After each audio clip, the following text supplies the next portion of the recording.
Ne yaşıyorsunuz kızlar? Ayağın. Asas. Suna saçın gerilə, qıraq elə saçın. Ne yaşıyorsunuz?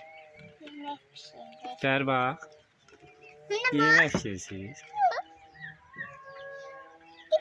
Budur pişirdiniz yemeği. Koka pişirirsiniz. Bakın ver bak. Ver bak Suna. Ha dur. He pişirin. Mada verəsiniz koka. Mada koka verəsiniz. Pişmeyi ver. İstemiyorum.